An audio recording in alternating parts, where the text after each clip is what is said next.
Olá, segundo ano, sejam bem-vindos aí mais um encontro aqui com física de verdade aí acontecendo na prática aí, a gente colocando isso para funcionar dentro do nosso assunto eficiência energética. Vamos recordar aí o que a gente está vendo aqui? A gente está em eficiência energética atividade 2, sistematizando aí o que a gente viu. Sistematização 1, tem a sistematização 2 também, que nós dividimos. O aprofundamento é ciência e ação, você já sabe, a unidade curricular é projeto Casa Sustentável e a gente ficou aí com o componente curricular a ser desenvolvido aqui, eficiência energética, e aqui nós falamos já de muitas, mas muitas coisas mesmo. Uma delas é sempre bom a gente lembrar aí, vamos colocar como lembrete, antes desses lembretes que vai aparecer na tela aí para você, lembrete que se você perdeu alguma aula, está aí ainda perdido do que a gente está sistematizando aqui, a gente tem as aulas disponíveis aí no repositório que você pode acessar, tem várias aulas, várias explicações, tem alguns experimentos também, algumas demonstrações, a gente faz uso do simulador, a gente vai usar o simulador hoje inclusive, mais um pouquinho aí para a gente clarear um pouco as ideias, iluminar os nossos projetos aí envolvendo a Casa Sustentável, pensando na iluminação eficiente, eficiência energética. Vamos aos lembretes corriqueiros que a gente sempre está lembrando aqui, mas é sempre bom lembrar. Olha só, as aulas do Centro de Mídias podem apoiar o seu desenvolvimento escolar, desde que você tenha aí e elabore uma rotina de acompanhamento das aulas do seu componente aí, eficiência energética, fazendo anotações em seu diário de bordo. Esqueceu? Não tem problema. Hoje aqui na sistematização a gente vai puxar o que é o diário de bordo e vai dar uns toques para vocês se vocês ainda não colocaram isso em ordem.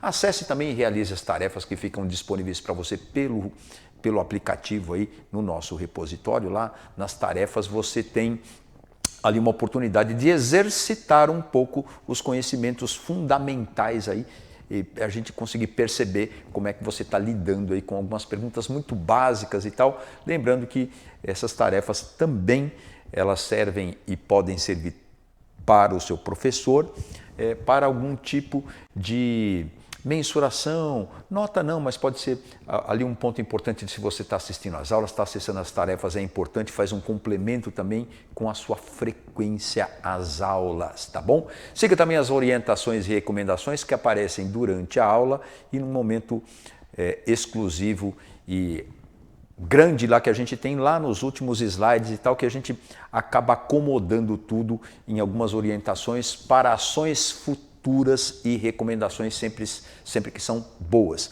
Não esquece também, se você estiver assistindo a aula aí, assim que começar e encontrar algum ponto que falou, poxa, isso aqui é bacana, já aproveita, faz a avaliação da aula. Se você encontrou um ponto, puxa, eu queria saber um pouquinho mais, avalie a aula também, dá aí uma sugestão para a gente melhorar, sempre para você.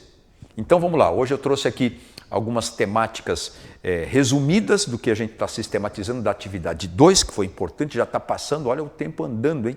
O objetivo da nossa aula então está aparecendo para você na tela aí, é aprofundar as habilidades relacionadas ao eixo investigação científica, tem aquelas também da formação geral básica, não é verdade?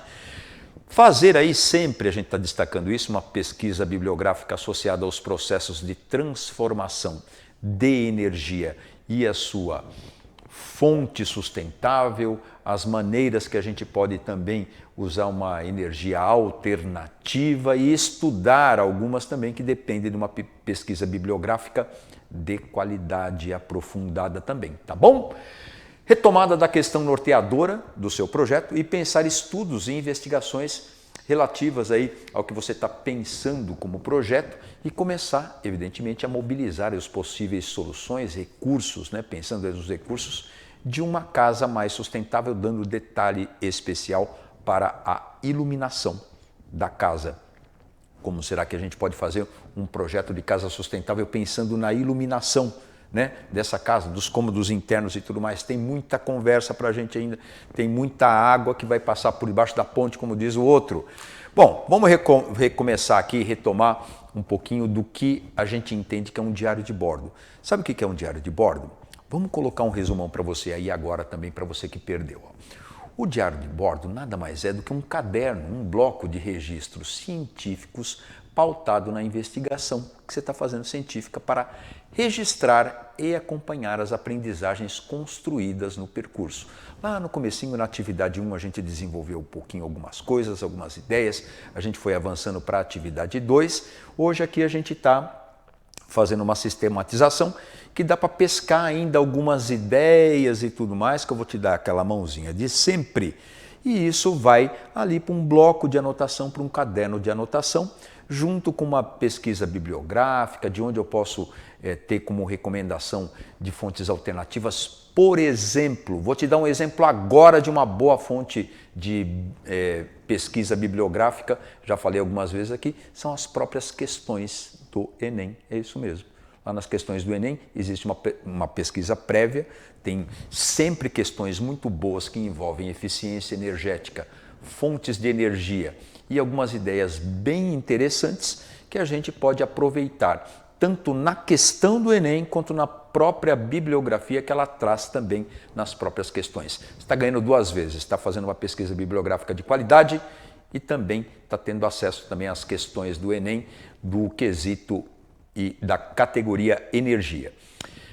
O diário de bordo, ele também pode ser importante para fazer uma evolução, para avaliar aí a sua evolução do tema que você está estudando aí, que é eficiência energética.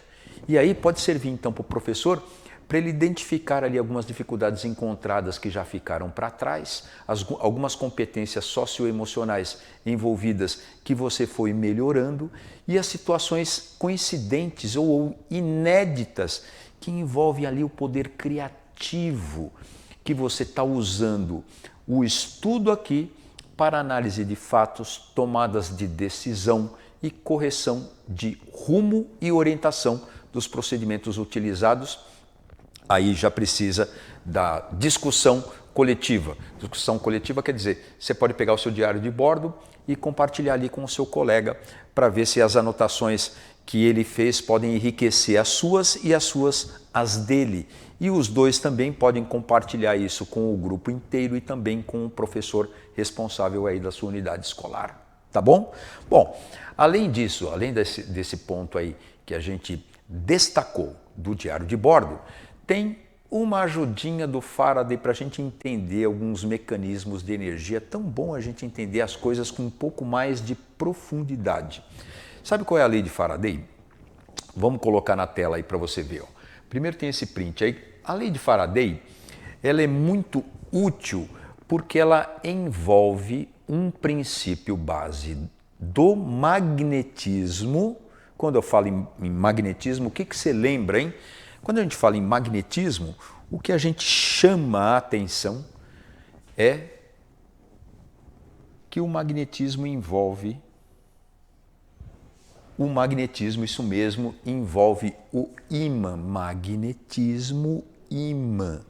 Agora, o ímã ele pode ser útil para... Na verdade é assim, ó. Quando você tem uma corrente elétrica, cara, a corrente elétrica por si só gera um efeito magnético. Né? Esse efeito magnético ele pode ajudar em diversos processos de obtenção de energia. Mas quando a gente usa o próprio ímã,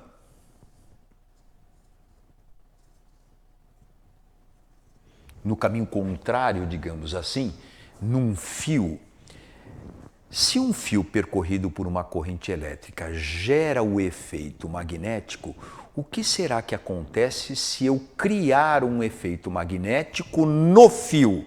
A resposta é, se você começar a variar aqui a posição desse ímã para frente e para trás, ele vai induzir uma corrente elétrica nesse fio aqui e a gente vai conseguir aí aproveitar essa energia e até, de repente, ela pode ser utilizada para você ligar um LED, por exemplo, uma lâmpada, fazer aí o carregamento de um celular. Eu tinha colocado isso e a gente está fazendo aqui a sistematização, porque eu tinha colocado uma ideia aqui de você fazer uma pesquisa, porque tem uma mochila que você tem ali um sistema que usa a lei de Faraday, em que o ímã vai andando para cima e para baixo, conforme você vai andando com aquele movimento de ir para a escola, de voltar, de subir no ônibus, descer do ônibus, subir na escada, descer na escada. Esse movimento ele pode ser aproveitado com o movimento do ímã e passar por um fio que está ali enrolado em forma de bobina e criar esse efeito aqui magnético, gerando a indução da corrente elétrica e aproveitar essa energia para alguma coisa.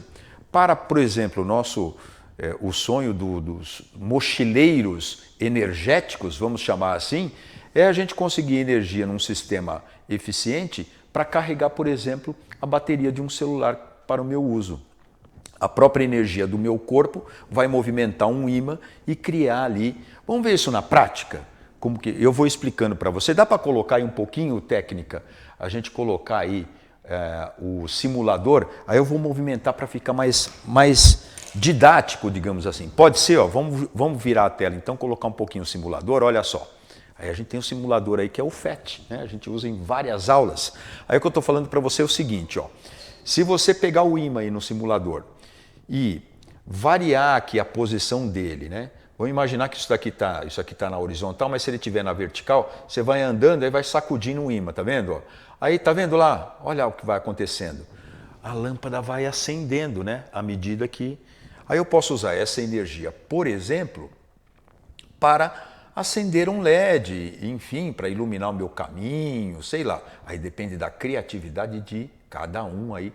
A gente trouxe isso daqui como uma ilustração, como uma ideia criativa para ajudar justamente nesse processo criativo que vai te ajudar no seu projeto de vida, na sua projeção, digamos assim, acadêmica, nos estudos. A criatividade ela é bem-vinda em qualquer profissão, em qualquer desempenho, em qualquer estudo.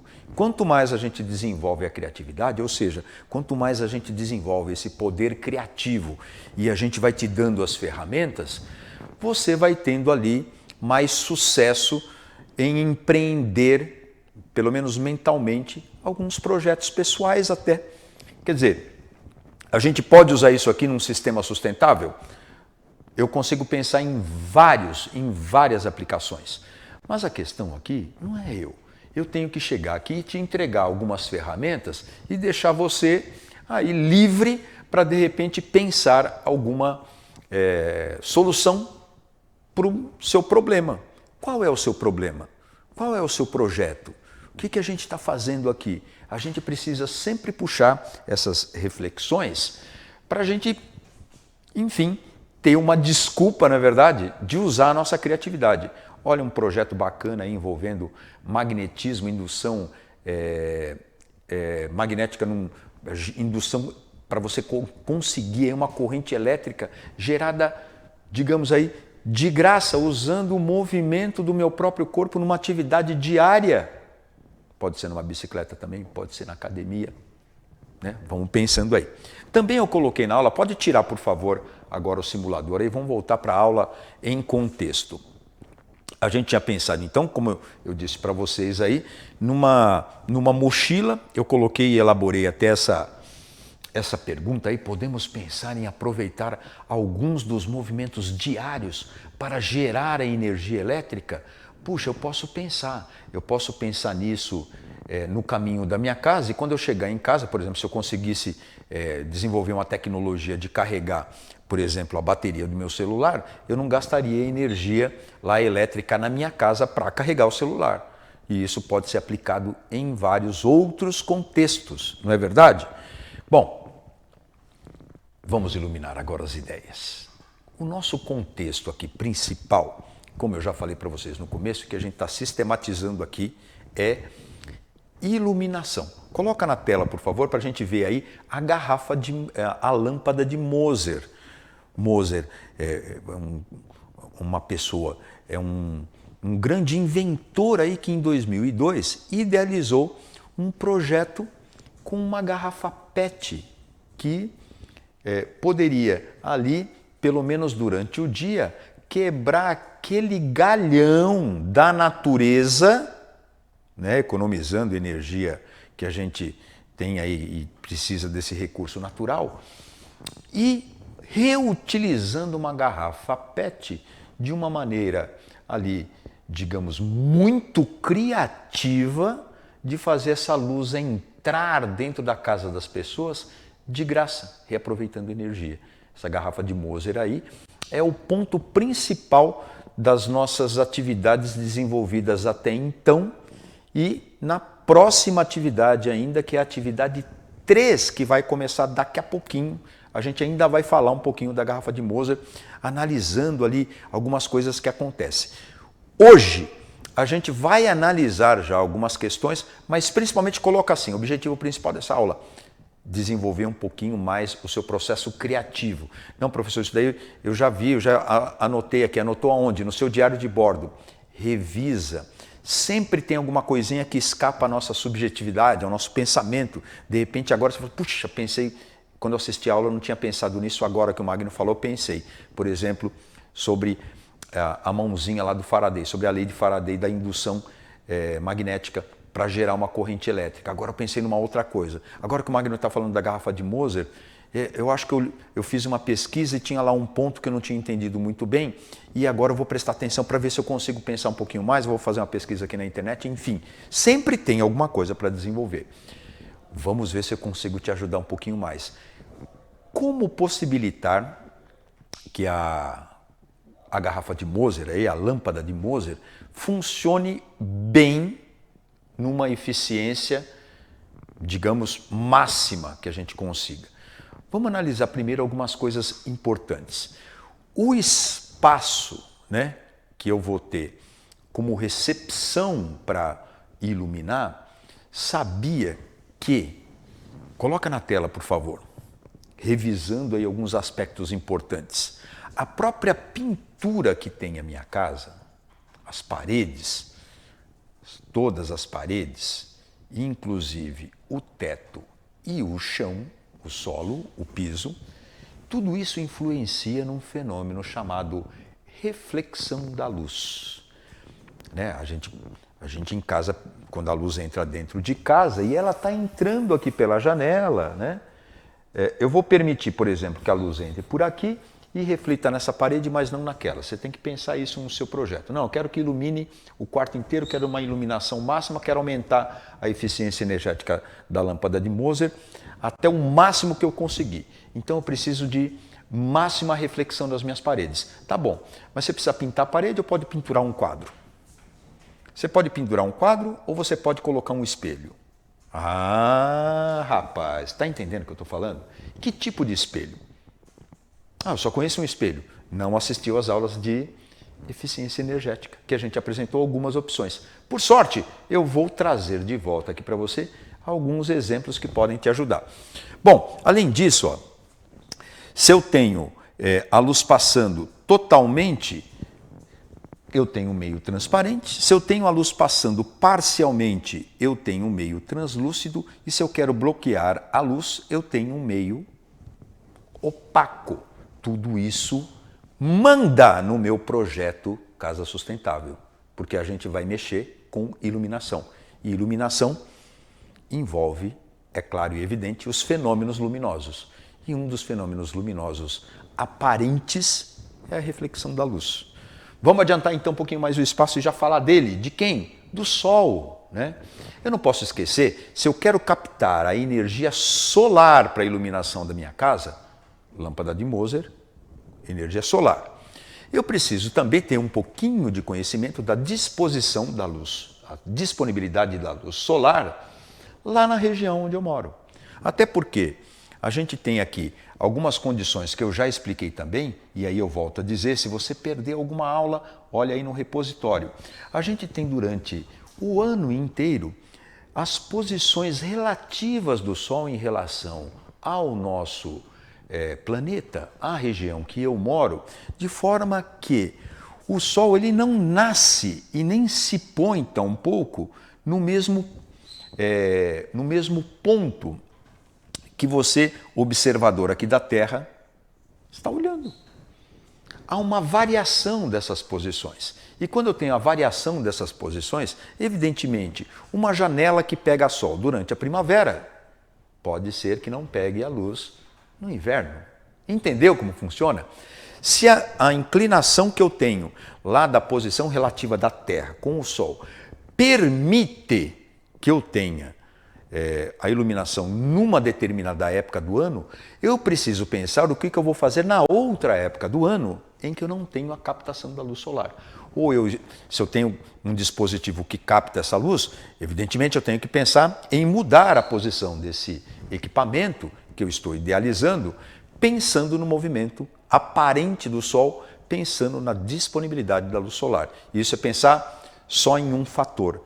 Existem também as condições físicas que você pode enfrentar na localidade onde você quer usar essa energia. Por exemplo, se tiver uma região de muitos prédios aqui na frente e tudo mais, ou um morro, uma montanha, enfim, né?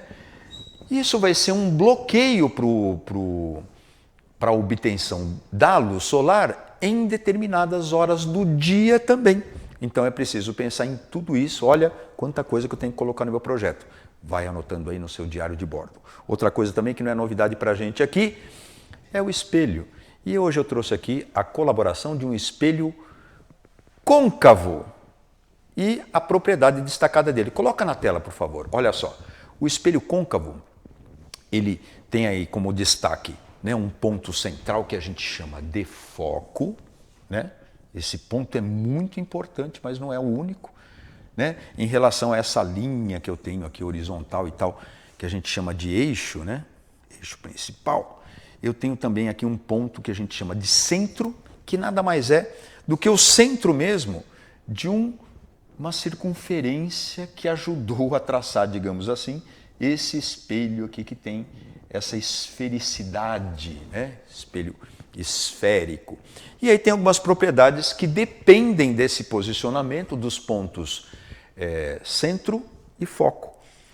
Uma que eu trouxe para você aqui é todo raio que incide na direção do centro volta sobre si.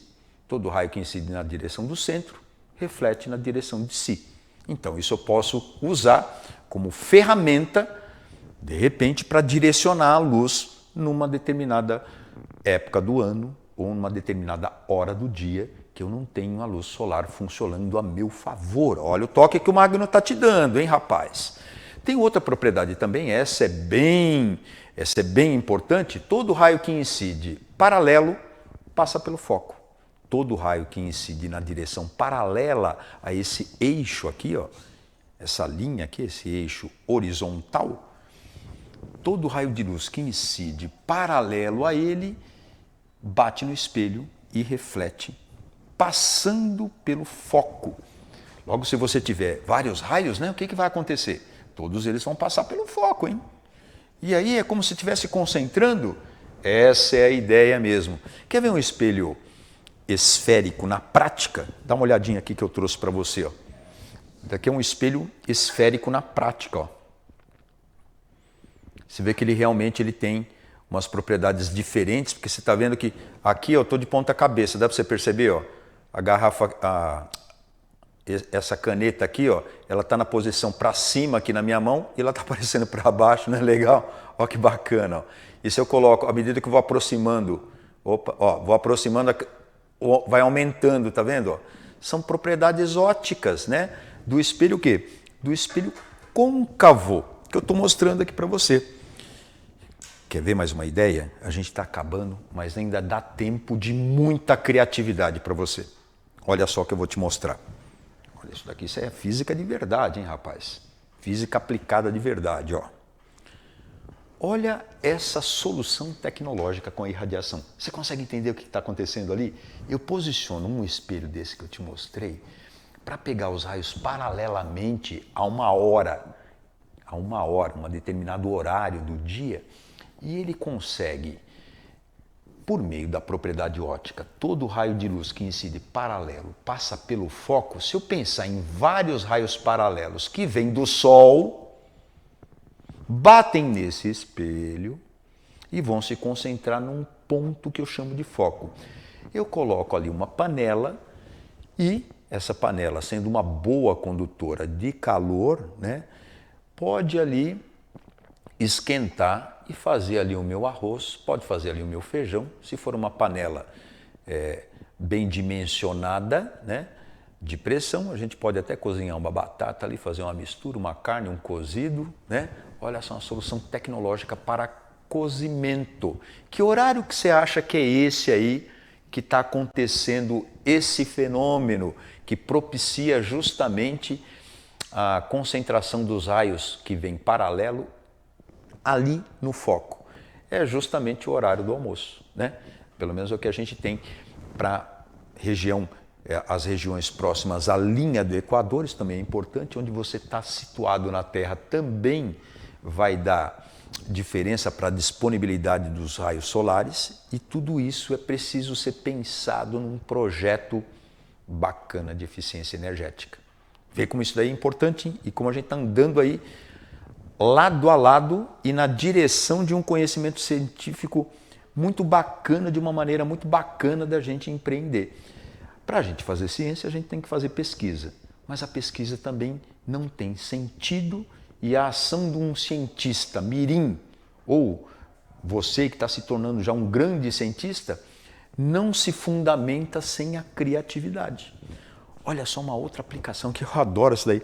Isso daí é um problema também resolvido pela ação da luz solar pura, sem nada de muita tecnologia que não seja de utilização da natureza. Está vendo que os raios aqui, eles incidem, né, os raios solares aqui, eles incidem num determinado horário, num espelho plano, evidentemente esse raio de luz, ele reflete, aí ele reflete aqui num prédio que tem o formato de um espelho côncavo, e aí você está vendo que essa linha aí, apesar do professor Magno ter feito ali meio tortinho, né?